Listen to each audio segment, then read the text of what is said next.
that the sun shines down its power to all the world and makes the wind blow strong as it will. I wonder how gentle rains can fall upon the land, so lovely earth can stay lovely still.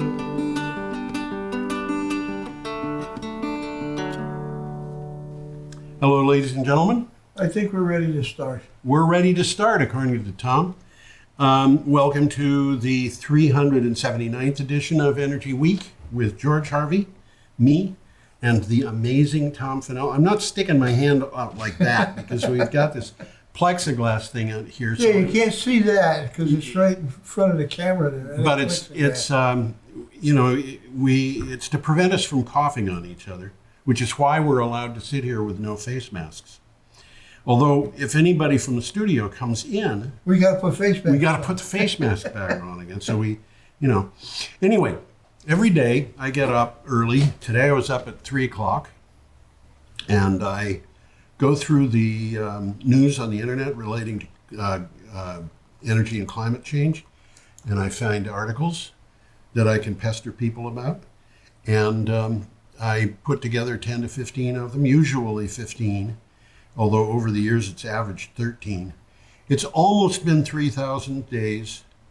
It's almost been 39,000 articles. Wow. And I on 4 occasions I counted to find out how many titles I had to look at for each article that I actually posted. And it came to all 4 times. This has got to be coincidence because nothing is going to be this close. All 4 times it was between 27 and 28. You multiply 27 and a half times 39,000 articles, and I'm way over 1 million. Anyway, there you go. I post them at my blog, which is geoharvey.com. Those of you who are looking at this at BCTV, or I imagine YouTube has also got it. There's a link to the site that Tom and I use to communicate about the show, which is basically the script that we're using. And that's another place that you can look them up. If you go to go to geoharvey.com, GeoHarvey, you can click on the calendar, and that'll take you to the day at which the things are posted. So instead of having to look through thousands of articles to find the one you want, you can just look through 15. These are posted on a Thursday? Well, no, they're posted every day. The thing that you and I look at, yeah, okay. They're posted every day. So we're starting a week ago today, and that is the 9th of July. And well, I'll just pop up here saying that, of course, I read them, so I gotta know what's talking about. Yeah. And some of these are well worth reading. Yeah. There's some good stuff in them. I'll try to remember to tell you to look some of them up. Yeah. They are worth looking up. Before we start, there's one thing that I want to say about next week's show. Let me see if you want to put me up. One thing I want to say about next week's show, because it'll be one of the things we talk about next Thursday, was an item that appeared today. And I would have liked to have put it on this week's show, but I didn't. And it's an item that I wrote, which went into Green Energy Times and it went into Clean Technica. And basically what it says is that FERC, the Federal Energy Regulatory Commission, is projecting a net decline in fossil fuel generating capacity of 7.2 gigawatts over the next 3 years. That's a lot. That's a lot. What's gigawatts is bigawatts, yeah, baby. Coal is collapsing. Yep. And the amount of natural gas generating capacity that's being added is also declining. That isn't to say that net natural gas capacity is declining, but the amount that is being added is declining. And of course, natural gas, you're seeing plants retired. And things are changing a lot faster than we expected. Boy, are they ever. And we're going to see some of that today. Yeah, we're going to be talking about exactly that. So should we start now? We've got a picture of I've got a picture of you here. So a picture of me. Let's get the picture up here. Nobody wants to see me. Okay, this is an interesting little plant that we've got there. That's an Air Products facility. And I think those tanks in the foreground are the big ones, the tall ones that are twice as tall as the men standing there. I think those are probably storage tanks. I don't think those are reactors. Well, we'll mention in the article goes into something of what, maybe not exactly that is, Yeah. but similar stuff. So let's start it with. Let's start it. We have an article here from Power Technology to go along with that picture. Well, Air Products, that's the company, announces a $5 billion renewable hydrogen to ammonia investment. Yeah, this is interesting because you need a reactor for this. U.S. chemical business Air Products announced a $5 billion joint investment in Saudi generator ACWA Power and technical accelerator city NEOM for a power to hydrogen to ammonia production plant in Saudi Arabia powered by 4 gigawatts of renewable energy. There's some interesting stuff here. They make ammonia by combining hydrogen and nitrogen Yeah. using high pressure, which is called the Haber-Bosch process. Yes. And they've been doing it since 1910. Yeah. So this yeah. is not new stuff. This is not new technology. To get hydrogen, you use electrolysis, which if you studied high school chemistry, you know what we're doing because you probably did it. Yeah. Okay? And NOEM, or NEOM, I guess. However it's pronounced. I lived in Saudi Arabia. You never I heard never of it? heard of it. And of course, the reason I never heard it didn't exist. It's a planned industrial city Yeah. that they're just building as we speak. Out in the desert.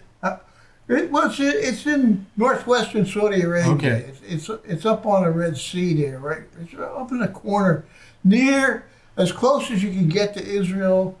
It's near Jordan. It's near Aqaba then. Yeah. Yeah. Yeah, it okay. is. All right. And the first section of NEOM is expected to open by 2025. It's not even open yet. That area of the world, if you have Google Maps or the satellite thing where you can look at satellite images, it's an interesting area to look at because if you just go over it, you start seeing little green circles. And you see thousands of these little green circles out in the desert. And they're agriculture. They have these big booms that go around in a circle. Yes, they got round farms. That's right. Yeah. And they're building. They got a well, and the green is circle is the well. Absolutely. It's the area. It's the area that they're irrigating from the well. Okay. Well, they're going to use this plant is going to use solar and wind power to produce hydrogen from water. They'll get the nitrogen from the air. They're going to make ammonia. And the reason why they're going to make ammonia is because it can be transported more easily than hydrogen. Absolutely. So this is a quote from the article. We're not selling ammonia, we're transporting ammonia to sell hydrogen to the world. Yeah, this is interesting because you can put it's kind of complicated, but it makes sense. You can put the hydrogen and the ammonia together. Yeah. I mean the hydrogen and the nitrogen together to make ammonia. And then you can split them apart. It's a liquid. And the ammonia is a liquid, so you have a far more dense liquid and you can liquefy hydrogen if you're willing to go to 20 degrees Celsius or whatever it is. Hydrogen is very difficult to package, to store. Yeah, 20 degrees Kelvin. Yeah, it's really, basically, we're talking about it for hydrogen storage, you're talking about really low temperatures. You have to store ammonia at a low temperature too. But nowhere near but as nothing low as like hydrogen. Yeah. Okay, so let's move along here. We've got an item from Renews and no picture for this. No picture. But it's more about hydrogen. It says the EU unveils a 40 gigawatt green hydrogen vision. Yeah, giga is bigger. I tell you, I'm going to the internet and I'm looking for articles about energy, and I'm finding articles about hydrogen. The EU, European Union, will support development of up to 40 gigawatts of green hydrogen projects by 2030, according to the EU hydrogen strategy. From 2020 to 2024, the EU will support the installation of at least 6 gigawatts of renewable hydrogen electrolyzers and the production of up to 1 million tons of renewable hydrogen. And you know, Tom, we have to point out, they keep saying renewable hydrogen, and that's for a reason. Well, yeah, it depends on where you get the energy to make the hydrogen. Well, it's not just the energy. The hydrogen, which is renewable hydrogen, Yeah. usually it's coming, like you said, electrolysis from water. Yeah.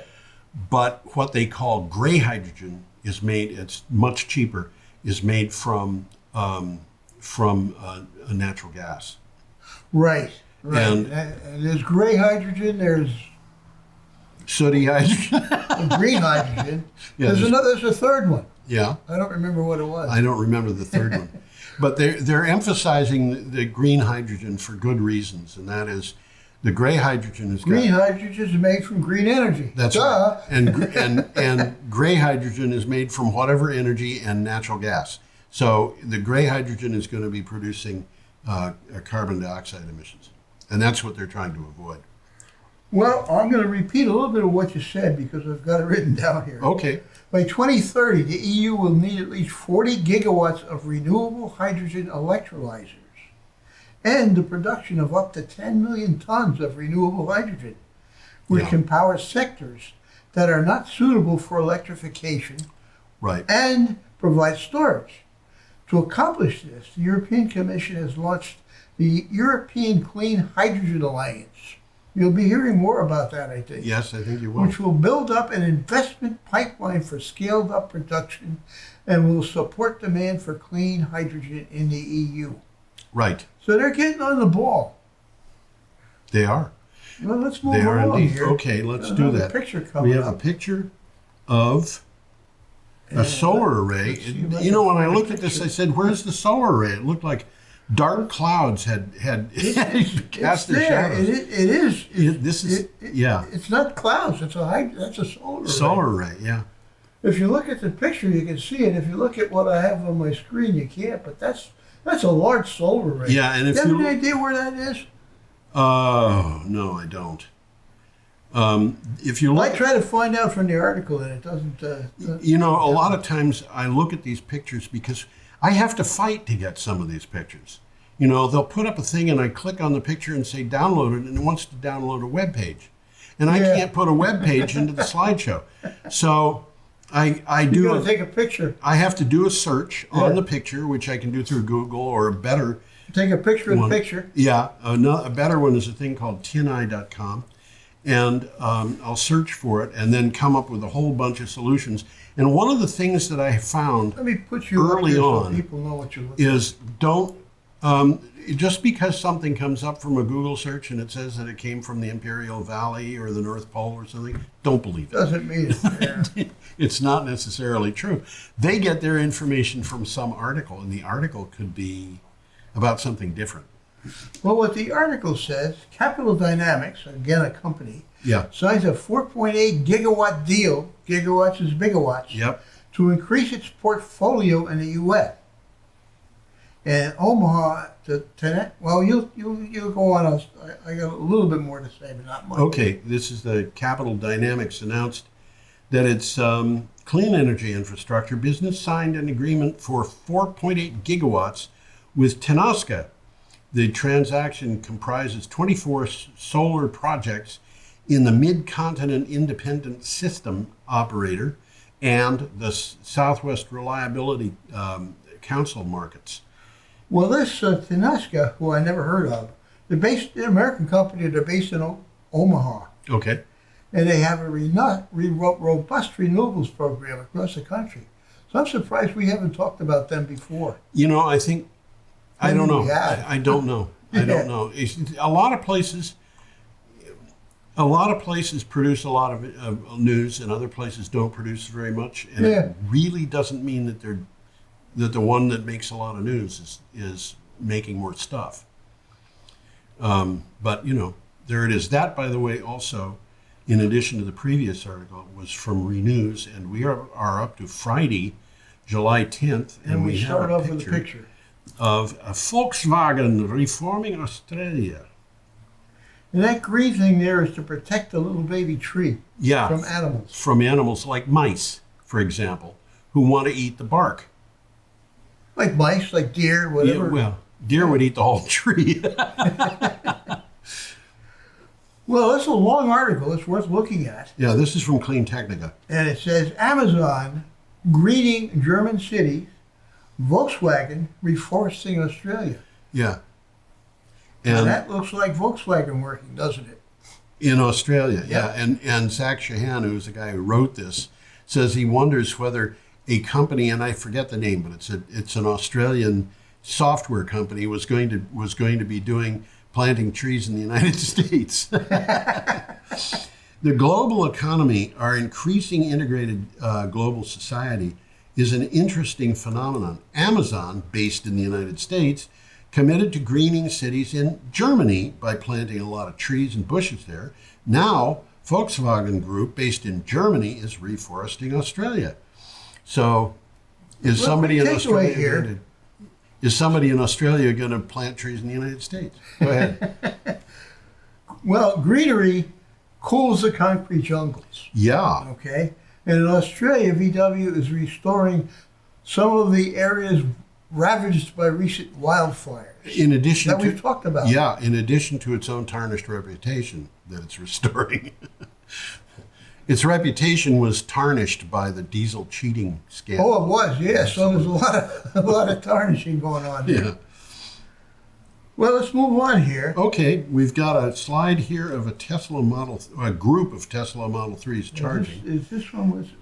And this is. We don't bring that one up till next. Oh, we don't bring that one up. I'll go back to the old one. Okay, we don't have a picture coming up. This is from Green Tech Media. Pacific Corp opens a 4.3 gigawatt renewables and storage procurement. If they're opening a procurement.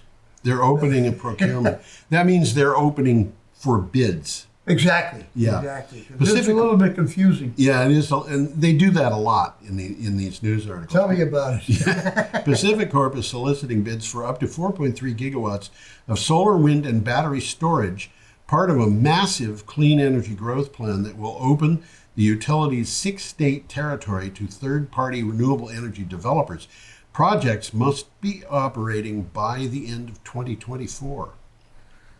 Well, what the article says, that Pacific Corp plans a major wind build-out in Wyoming, Yep. where new transmission lines are already being built to capture the state's high wind potential. Yeah. And there is a lot of wind potential. There's a there. lot of wind potential in Also, Wyoming. solar plus storage projects across the Rocky Mountain and Pacific Northwest states. So they're getting on the ball here. Yes, they are. Pacific Corp and its this is interesting, and its subsidiaries are part of Berkshire Hathaway, which is Warren Buffett. That's Warren Buffett. Okay, and they have a mixed record on clean energy. Well, I think that they have a record that is very strongly dependent on Warren Buffett's perception of how he can make a buck. Exactly, exactly. I don't think Warren Buffett is in this to lose money on green technology. I don't think he's a bad guy. He's just greedy. You know, he's investing money. The importance of Warren Buffett to me is that he is really good at analyzing investments. And he's analyzing the investments, and he's putting more and more and more money into green technology. He is, huh? Yeah.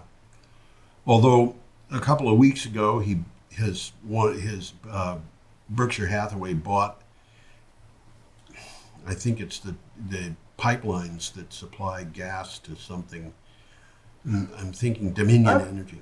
It's all kind of a blend here. We've talked about that kind of stuff. Yeah. Well, stay tuned. There will be more on this. Yes, absolutely. Not today, but there will be more. Absolutely. Let's get this picture up. Okay, now we've got the picture of Tesla's charger. And I've seen this picture before, or one very much like it. You know, you take a Tesla, you stick it at a charger, it looks like a Tesla sitting in a charger. Well, we got something like this right here in Brattleboro. We do. Right up by the price chopper. That's right. There's nobody ever there. And they're free. They're free. I don't know about that, but you know. I was thinking when I saw this article, I'm surprised a bunch of kids from the high school, which is within walking distance, don't have electric cars that they park here and charge all day. Well, you see, that's the thing. In order to charge at those things, they have to be Teslas. Oh, do they? Yeah, the connection is different. I didn't know that. Yeah. Well, that's kind of sneaky. I'm sure no, I don't think it's sneaky. Elon Musk wanted to have a high-speed charger, and nobody else had them, so he designed his own. Yeah. And I think he's probably got a copyright on the plug that's used. I wouldn't be surprised. So you could, my bet is, if Ford said, I want to use Tesla chargers, they could probably do a deal with them, but, Or you can make up the wrong. Yeah. Okay. Well, Massachusetts, I'll read the title. Massachusetts expands EV rebates to nonprofits and business fleets. Yeah. This is from Clean Technical. Yep. Massachusetts took a big step by by including nonprofits and business fleets in the state's electric vehicle incentives. The move hopes to maximize the environmental impact of the EV incentive program during a time when the economy has slowed. So they have incentives that they've been giving to individuals. Now they want to give them to fleets. Well, there's an interesting quote here. There is no pathway in which we hit our climate targets without rapid electrification of vehicle fleets. Yes. Okay, and eligibility guidelines for the fleets are the same as they are for private consumers. And I'll quickly run off what they are. They get $2,500 for a battery EV, and they got $1,500 for a plug-in EV. Which is plug-in hybrid. It's a hybrid, yeah. It's got a small internal combustion engine, and you can run it on the engine, you can run it on the battery, you can run it on both. And it's usually up to the computer in the vehicle which way you're going to do that. Yeah.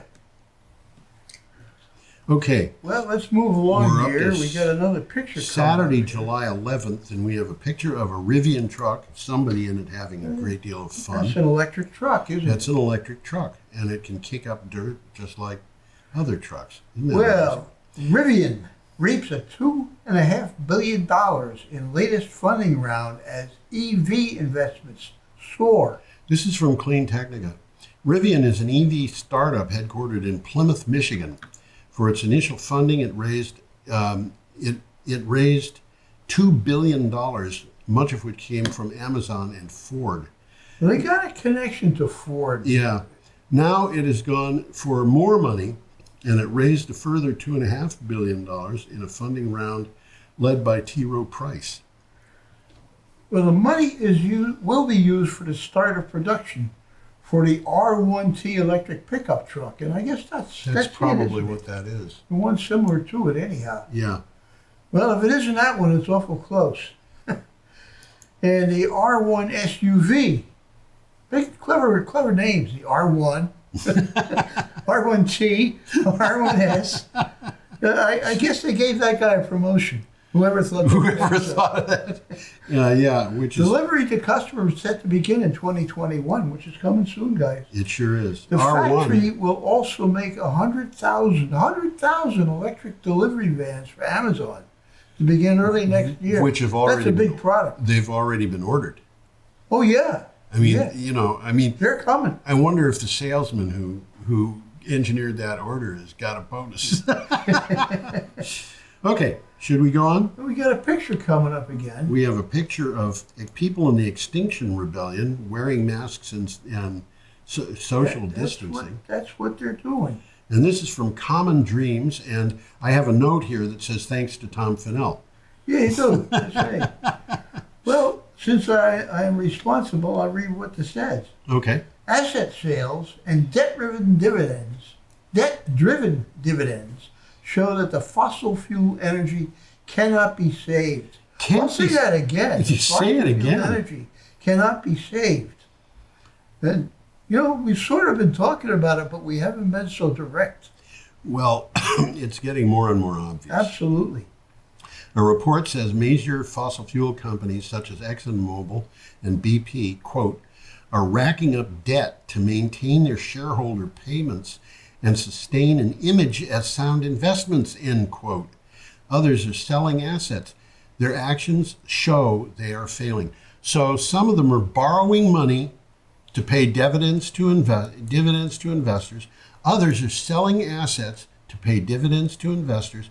They want their investors to get those dividends because they want to keep the value. They want to keep the value of the stock up. Yeah, and how long is that going to go on? It isn't going to go long. No, it's not. Well, let me read a quick one, because what's happening partially here is the coronavirus epidemic has caused a collapse in demand. Yes. Okay, and that's everywhere. Everywhere. And there's a quote from the article. To continue to throw money at an industry that is not only causing environmental destruction, but also facing economic decline is as imprudent as it is indefensible. Well, let's call the president and point that out. Well, from the article, again, the game is up. Oil and gas companies can no longer mask their financial frailty. I don't think they've been masking it very well. We've known about it for a long time. Yeah. We've been talking about this. And Well, I think that's in reference to the stock market, I think. they're talking about the stock market, but I remember talking about the decline in the oil and gas stock, Well, we've talked about it. and it's miserable. And as a matter of fact, we're going to have an article about that too. I think next week. It might be at the end of this. I think it's next week. Well, we got another picture coming up. We do. And this picture is a picture of transmission lines. There's Take a no. good look at that, because they're going to be a thing of the past. I'm so glad because I hate them. They take up a lot of real estate. Yep. They're very vulnerable. I mean, all you need is a .22 rifle. Shoot out one of those insulators and the damn thing's out for a week. Yeah. Well, don't tell anybody that. Well, it used to be that you could get onto the property and use your off-road vehicles, stuff like that. They won't let you on it anymore. Yeah. At least in Vermont. Yeah. Well, these things, I can remember seeing these transmission lines when I was a kid and thinking how kind of ugly they are. They are ugly. You know. You think this is a personal thing, but people think some of the wind turbines are ugly. Transmission lines are 10 times as ugly as far as I'm concerned. Yeah. And they take up, as I've already said, a lot of real Huge estate. amount of real estate. These things take up gigantic amounts of real estate. Absolutely. And they have all kinds of problems. The land under them has to be kept clear. Absolutely. I remember years ago, there was a report that I read that said that Sweden the Swedish government had concluded that it should be illegal to raise children less than some distance from transmission lines. It was like half a kilometer or something like that. Because they radiate. Because They do radiate. Well, it wasn't the radiation. Yeah. They didn't know what the problem was. They just knew that kids who were closer than that to transmission lines were significantly more likely to get leukemia. Leukemia. Yeah. And Whoa. it Did they took ever a long figure out time. why or how? Huh? Did you ever figure out how? Yes, they did. It turned out it wasn't the radiation that you were talking about, which Yeah. is really not. It's Well, not. 60 cycle radiation Yeah, you have 60 cycle radiation from all over your house. all over your house. The thing that was causing these kids to get sick was the chemicals they were dumping on the land to keep the plants That's down. logical. Yeah. Who thinks about stuff like that? Well, we've got people worried about Monsanto products, and maybe they've got good reason to worry about Monsanto I think products. they do. Yeah. Okay. Well, take a quick look at. I'm going to bring it up again. Okay. Take a good look at that, because they are going to be a thing of the past. Ah, yes, you said that. Well, the new model is going to be distributed power. Yeah. You know, Yes. people are going to be putting up solar and wind all over the place. Yeah. And, the day of the giant generating stations Yes. and the distribution lines is really over. Yeah. A Deloitte resources study, energy management paused by pandemic but poised to prevail, found that COVID-19 might actually be partially responsible for driving increased efforts to manage energy use, reduce CO2 emissions, and address climate change. Now, all of this has to do with these transmission lines. Absolutely. And the thing that you're talking about is distributed power. If everybody has The solar panel on every roof. solar panels on their roofs, and if we have small other renewable energy things all over the place, the need for these big transmission lines declines. That's exactly right. And That's why I say take a good look at that. Yeah. Because they're a thing of the past. Well, it's going to be interesting to see how this develops, because there's a lot of people who say we need more bigger transmission lines to move the renewable energy from one part of the country to another. And then we've got people. That's a temporary situation. I think it is, yeah. I don't think that we really need these big transmission lines, except for emergency situations or possibly to cover needs of industry. They should be interconnected, but they should be interconnected. And one of the things I've been thinking about for a long time is the idea that instead of the transmission lines, we could have a network in which each town is capable of helping support the next town over. Well, people are talking about that too, microgrids. Yeah. Okay, should we go on? Here. Okay, we are up to Sunday, July 12th. And we got another picture. And we have a picture of India's largest BIPV system. That's an interesting picture. Isn't it? Yeah, go ahead, Tom. India's largest building integrated vertical solar system and the road ahead. BIPV is building integrated photovoltaic. Right. In 2019, U Solar Clean Energy Solutions, PVT Ltd.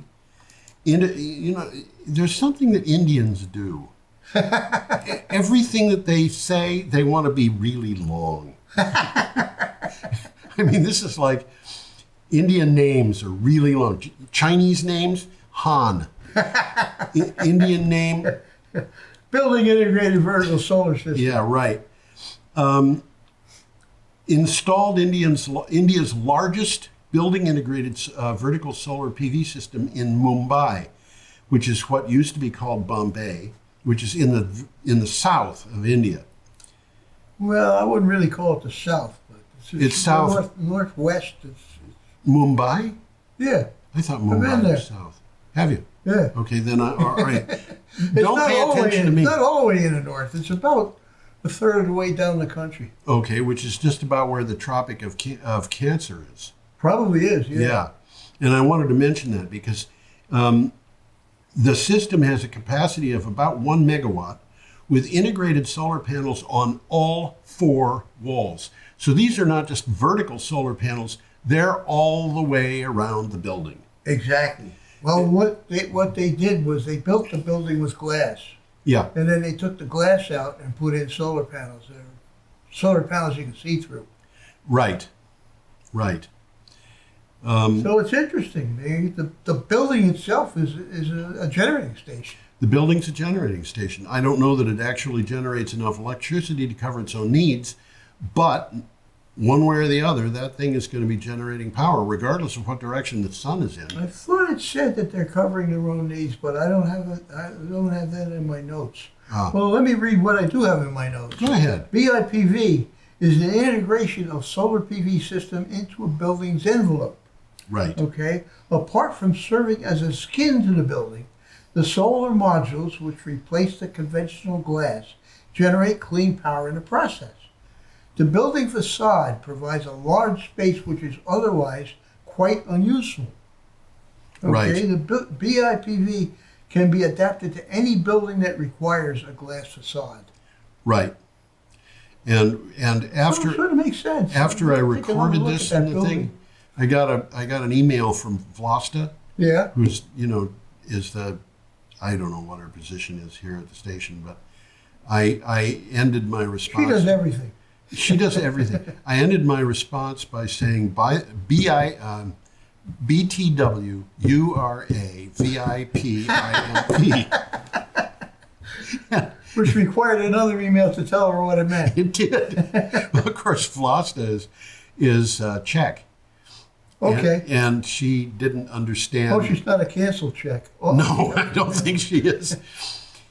She is an extremely competent woman. Oh, sure. I mean, I feel privileged to work with her. Oh, yeah, she's good. She gets the job done. She sure does. It's not an easy job.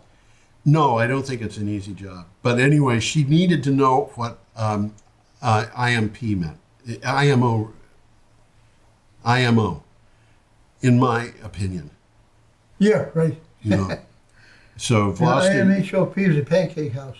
What's that? IMHLP is a pancake house. Whatever it is. I don't know. We should get on to the next one of these things. That was from Clean Technica. We have an item here from SciTech Daily. Well, we got a picture coming up. And we have a... Behold, it came up by itself. Yeah, I do that sometimes. Amazing.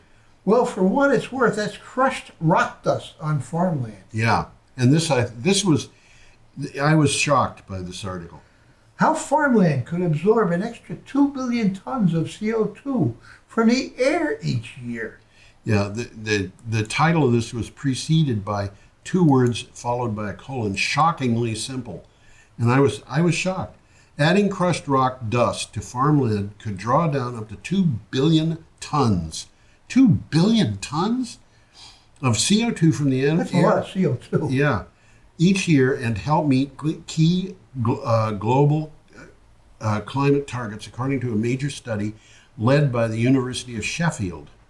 Well, 2 billion tons is equivalent to more than the current total emissions from global aviation and shipping combined. Which is a lot. Or about half of Europe's current total emissions. Yeah. This is a lot of emissions. This is a lot, yeah. And I don't know whether this would count as geoengineering or not. I think I would. I would think that it would. Yeah. People well, talk. The technique, I'll put us both up, which is called enhanced rock weathering, involves spreading finely crushed basalt, which is a natural volcanic rock, on fields to boost the soil's ability to extract CO2 from the air. Yeah. So this is kind of a win-win situation. It is. You know, it reminds me of a friend of mine who was a scientist. When I was young, he was an old man, and he told me that there was an experiment by somebody where they went through a piece of farmland and they decided they were going to make it really easy to plow. So they had a machine that would take out all of the rocks. Yeah, yeah. And he said fertility took a nosedive. Wow. And he recommended... Second order consequences. You don't think about that.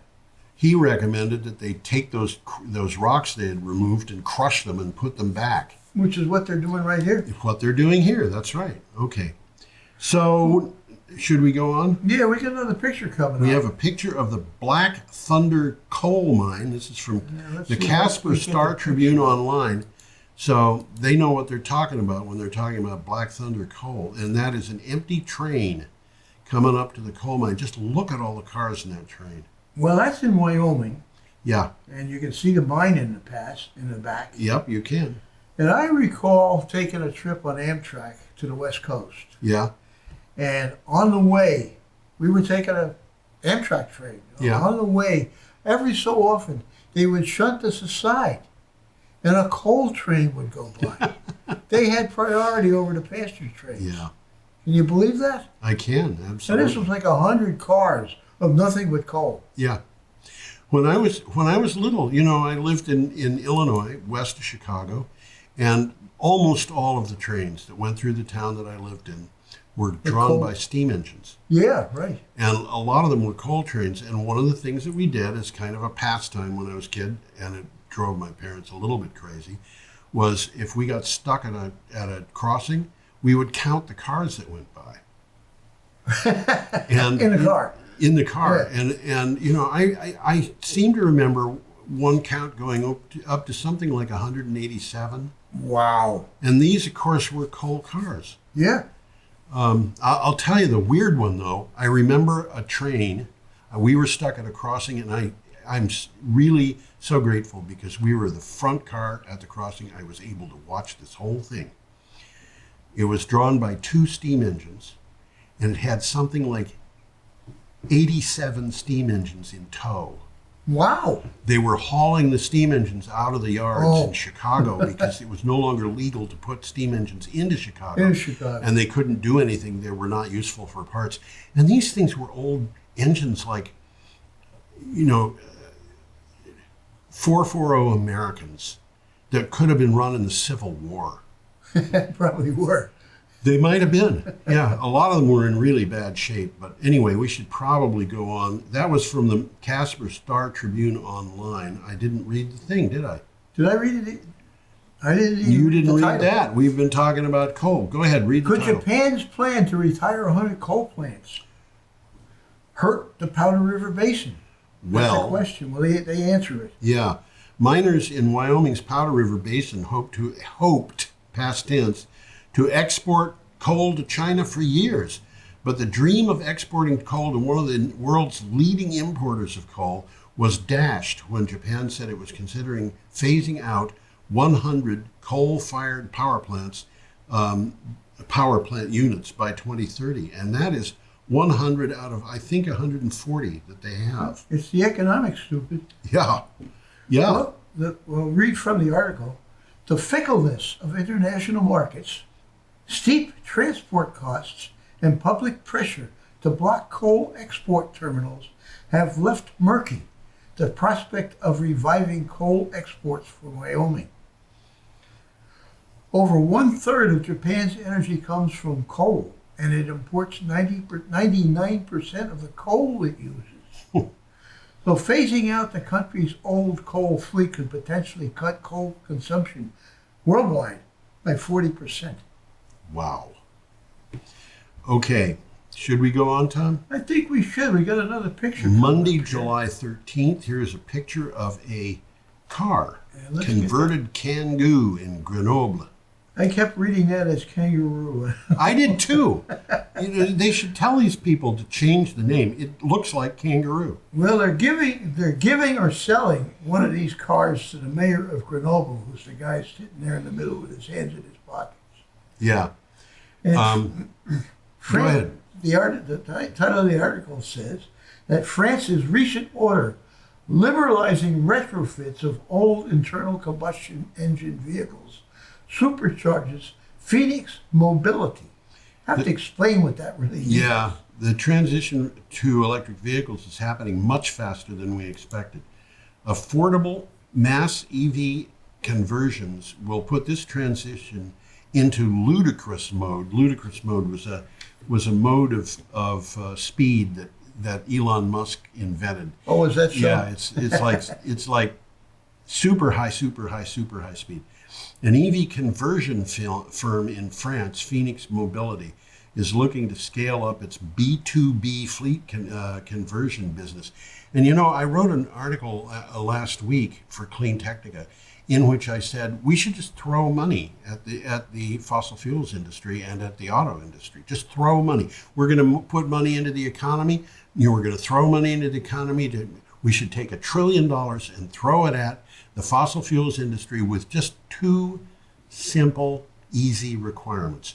One of which is all of that money has to be invested in renewable energy in such ways that it's not in competition with anybody else who's already there. Okay. Which you could do. I mean, green bonds is an easy way to do that. It's simple.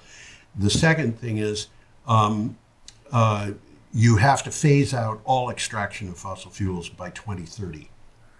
Well, they're talking about vehicles here, and they have to do something to enhance the transition of changing your old engine into a new one. Right, and I said we should... This isn't new. They've been doing it for a long time. We should throw money at the auto industry. I almost bought an electric Volkswagen once. Yeah? Right here, and some guy in Townsend built one. Oh, really? Yeah. Well, what I was saying was, I throw $1 trillion at the big companies that use a lot of fossil fuels or make products that do, such as the automotive industry, and say, we don't want you to use this to increase your competition with Tesla. What we want you to do is to use this to build units that can be put into existing cars. Conversions. Exactly. As conversions. And, that's something that we could have a lot of people employed doing that. Well, the article, and this surprises me, it takes 3 to 5 days to do a conversion. It would seem it could be done in a couple of hours. It depends on how it's done, Tom. Mm-hmm. You can take an engine out and you can throw a conversion unit in that uses the old transmission. Yeah, you got to do something about where you put the batteries. Yeah, that can all be done. But those kinds of conversions can be done fairly quickly, but they're not efficient.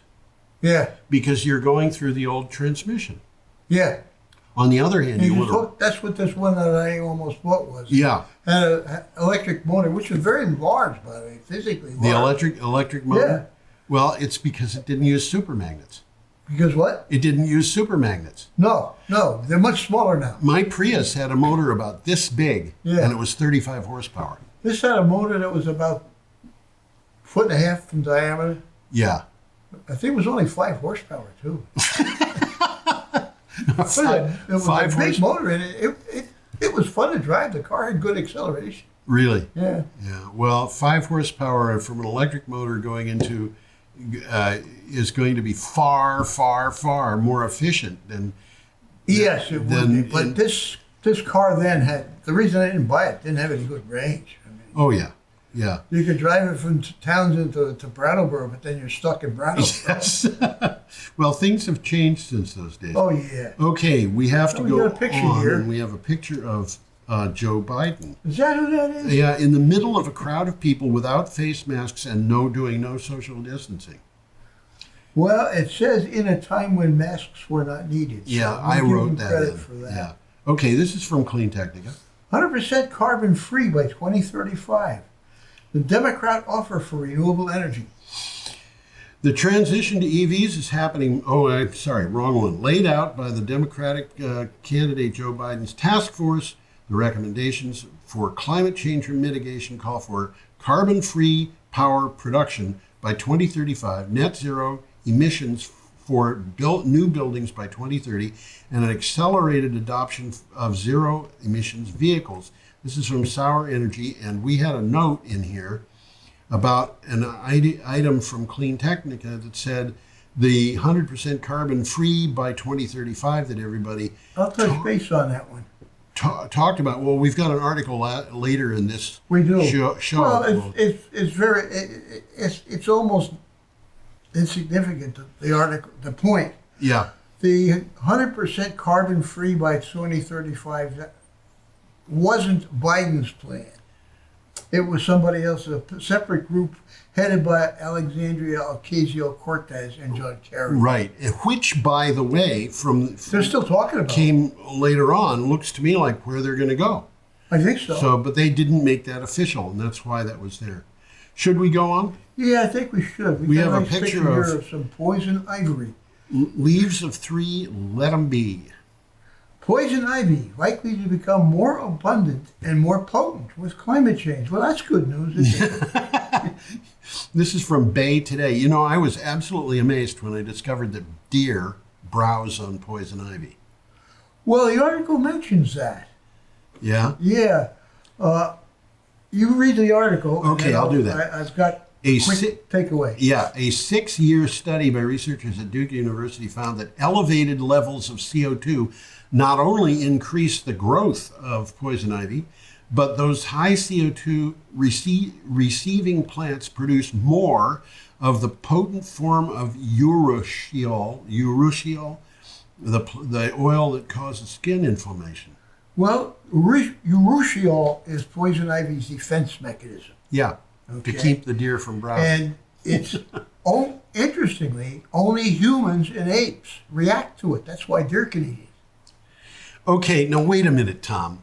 This is poison ivy's defense mechanism, but it only works against human beings and That's apes. what the article said. And so it's defending itself against human beings. Well, what the article also says, you will generally find poison ivy wherever humans have disturbed the land. Okay, let's make note of that. And this is something that we can get into a discussion on spiritualism or something about. This is nature's revenge. Okay, are we done with that one? Well, and as I said, only humans and apes react to it. That's why deer can eat it. We got Okay. a very interesting McDonald's restaurant coming up. We do. This is from Tuesday, July 14th. I put a picture of this restaurant up at the Green Energy Times website, and Nancy Ray Mallory, the editor, called me up and she said, "Why have you got this picture up? It doesn't make any sense." I said, "Nancy Ray, that's a McDonald's restaurant." And she said, "But it's just a rendering of a restaurant they're going to put in." And I said, "No, this is a picture of a restaurant that is built. It exists. It exists." I'm looking at that picture, and at the left, looks like a bunch of trees are inside of the structure. Yeah, I think those are green. Oh, you know what it is? It's like ivy. It's ivy or something. Yeah, and it's probably a couple of different kinds, so they can It have. looks like variation. ivy, not tree. Yeah, it's and on the all- outside of the building. Yeah, all the way on the other end, on the right side of this picture, you can actually see the golden arches. You see what? The golden arches. Yes, you can. You got to look for them, but they're You there. got to look for them. Well, this 8,000 square foot restaurant will be a hub to test solutions that can reduce energy use. Yes, Okay? It includes 1,000 solar panels, right. and other chains are following suit. So, did you read the title? I don't think I did. New McDonald's flagship runs on 100% renewable energy. McDonald's completed its first net zero energy restaurant near Disney's All-Star Resorts in Orlando, Florida, according to a company press release. The global flagship restaurant is designed to create enough renewable energy on site to cover 100% of its energy needs annually. That's interesting. Sure is. But they're going beyond their energy needs, as you can see from the picture and all that greenery they've got. That's not there to provide energy to the restaurant. It is there. One of the things that it will do is make it a little bit easier to cool the restaurant. But it's, that's, they're going There's a beyond. lot going on in that picture that we don't understand. Yeah, there's a lot going on there. This is not just, let's make a 100%. But it is a picture. It's not an artist's rendition. It's a photograph. I believe you're right. I think believe you're right. it is, yeah. Okay. Should we We got to move on here. We got one coming up. Another picture. article, by the way, was from a publication called Restaurant Dive. Let's dive, guys. Yeah. Which is no doubt related to Utility Dive that we have It is. often. I remember that. Yes, it is. And we have an item now from New Atlas and a picture of an interesting development. Well, it's a flow battery and a solar panel. Yeah. And the article says solar flow battery efficiently stores renewable energy in liquid form. And I'll mention after you talk about it what the flow batteries are. Okay. Because we've talked about them before. We've talked about them before. They're very interesting. They are very interesting. An international team led by University of Wisconsin-Madison scientists has created a new version of solar flow batteries that is efficient and long-lasting. The system has a silicon perovskite tandem solar cell. The team recorded 20% efficiency, which is right up there with the best. 20% efficiency That's is good really for solar. good. 23, I think, is the highest I've seen. For commercial, yeah, I think that may be the case. 20% is good. That's good. If you go out there and It's going to be better. it's going to be better. I didn't really get a very clear idea of how long this silicon perovskite solar cell would last, because perovskites don't last very long. The article didn't touch base on that. Yeah, but on the other hand, when it's combined with silicon, it might be shielded from the air well enough that it would last for a very long time. Well, what they're talking about here is flow batteries. Yes. And a flow battery is a totally different kind of battery. Yeah. It consists of two liquids that are housed in separate reservoirs. They could be tanks, they could be ponds. Yeah. They can even be lakes. Yes. Electricity charges one of the liquids where it can sit more or less indefinitely. Yes. Okay? It's ready to go. When the power is needed, the two liquids interact in a middle chamber, creating a chemical reaction that produces electricity. And they never mingle. They never mingle. They never Well, mingle. they mingle in that They go. There's a. they there's interact. A Yes, they don't There's mingle. a That's right. membrane between them. They just go. They flow past They each flow other. past each There other, is a and type they of- make electricity Yeah, in the there's process. there's a type of flow battery where they can actually be in contact, and that's a flow battery where they're not. Neither one is soluble in the other. Yes, right. But- They've solved that problem by them being not soluble. Right, but this thing of the membrane, but you can build absolutely gigantic batteries in terms of energy storage. Well, as I said, they could be ponds. They could be ponds. They could be lakes. Yeah. They could use the old tankers that we're using for oil now. They could what? Use the old tankers that we're using for oil now. Yeah, right. That's right. Which we've talked about on this show. Yes, that's right. Well, here we go here again. UK and Denmark to share renewable electricity through a 765 kilometer interconnector, which is almost 500 miles. This is a 500-mile long Well, it's 475. I wouldn't extension quit. cord. This is big. This is a big extension cord. This is a cable. This is a cable. You know, and I think we're going to have it next week. I got a really nice picture in an article today of a spool on a ship being loaded, and the spool was nearly empty. Okay. So you get a picture of what these spools look I've like. seen those ships. Yeah. This is from ENT Magazine. Construction has started on the world's longest electricity interconnector, which will link the UK and Denmark. The 1.8 billion pound Viking link, and pound here is pound sterling. So this is probably about 2.2 or 2.3 I don't think it's that much anymore. billion dollars. It's more than $1. A pound is more than $1, but I don't think it's up 2-3 anymore. One time it was $5. As a matter of fact, It was. pound was that was slang for a $5 bill. Yeah. You got a pound you can lend me? And if you happen to have a shilling and use it in the United States, it was sometimes honored as a quarter. Okay. But it ain't no more. I think 1.8 billion pounds is about $2.2 billion. They're not that far apart. But anyway. Well, work started on this project this month, Yeah, and they're expecting completion in 2023. right. And now we're up to Wednesday, July 15th. This is the last article, so This is there's 3 articles to go. Last day, not the Last article. day, yeah. And we've got Well, an the item guy here sitting there from, making a whiskey barrel. this is from CNN, and that is not a paper whiskey barrel. And he's making a whiskey barrel, but he's, I think, using old staves and hoops to do it. That I hoop think is they do that. rusty. Yeah. So, what do you got? Johnnie Walker whiskey will be sold in paper bottles next year. This is like wine in a box. That's from CNN. Yes. Starting next year, Johnnie Walker fans will be able to pour their whiskey from planet-friendly bottles. Diageo, the British spirits company that owns the brand, announced the development of paper-based spirits bottle made from sustainably sourced wood. Well, in beverage packaging trends, paper is in fashion as brands seek to curb plastic use. But it's not your regular paper you're used to. No, I don't think it is. Other businesses such as Unilever and PepsiCo are also considering paper bottles. So it's something I think you're going to be seeing. You probably won't even know it's paper. You know, here's something to bear in mind, Tom. Cellulose is the stuff that cell walls are made out of for plants. Yeah. And there's 2 other big products in there. One of them is lignin, and the other is hemicellulose. And it happens that lignin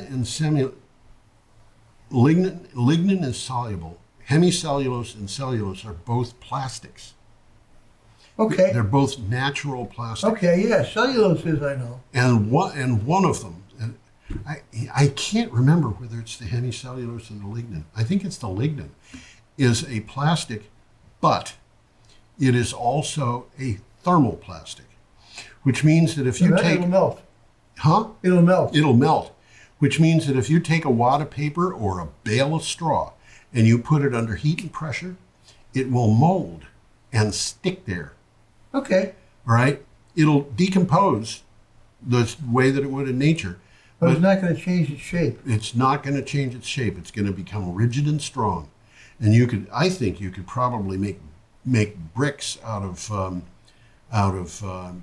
straw.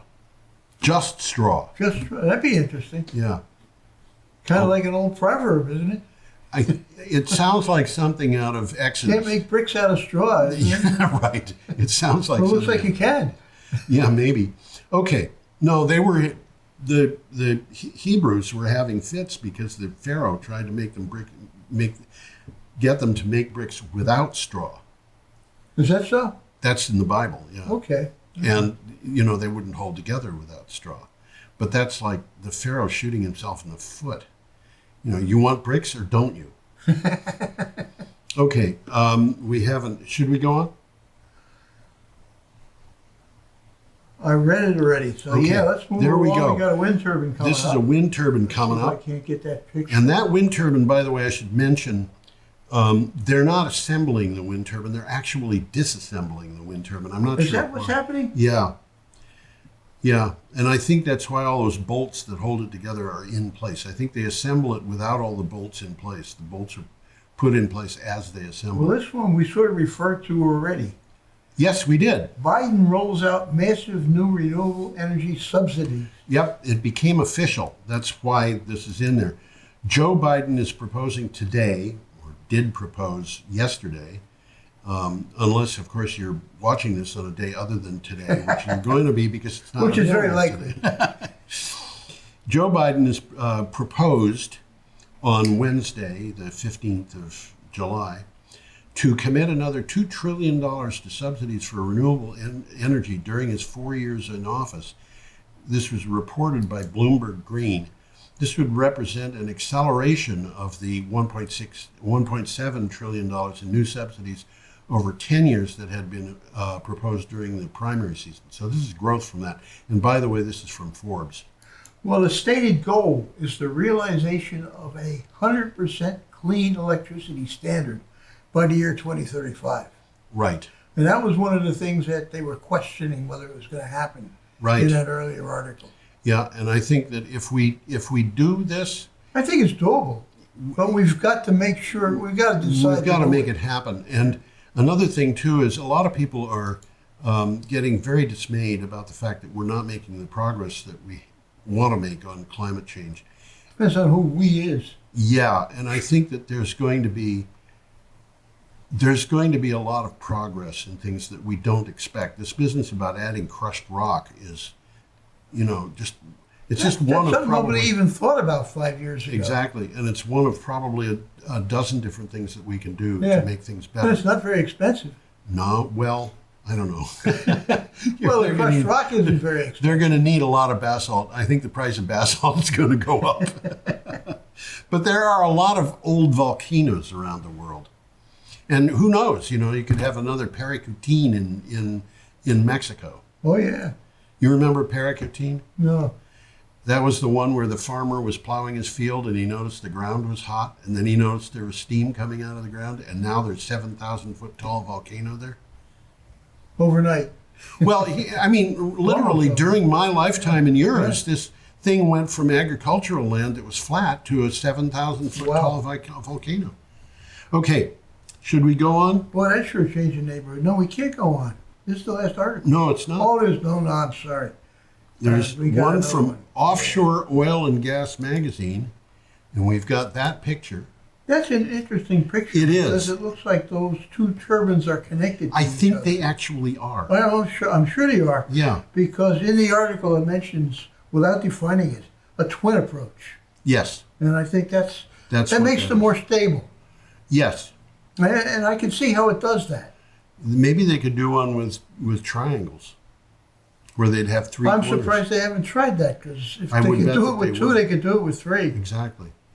Okay. Well, the picture, of course, is floating wind turbines, and the article says Floating Wind Report addresses technology challenges. The Carbon Trust has released its latest summary findings on floating wind power. The Floating Wind Joint Industry Report, I just lost my place. Phase 2 summary report outlines the technology challenges prioritized by developers to accelerate the commercialization of floating wind power. Well, what's floating wind power? Well, I'll answer that. It's an emerging but growing sector. Yes.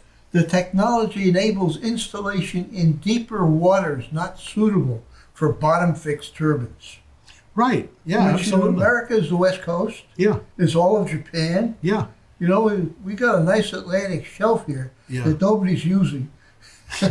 Well, In the next 30, 40 years, they will be using Yeah. it because it just makes sense. yeah. Matter of fact, we could easily support all the power that the nation's using. Right. By the Yes. way, we didn't mention a couple of weeks ago when it happened that a second American offshore wind farm has opened up.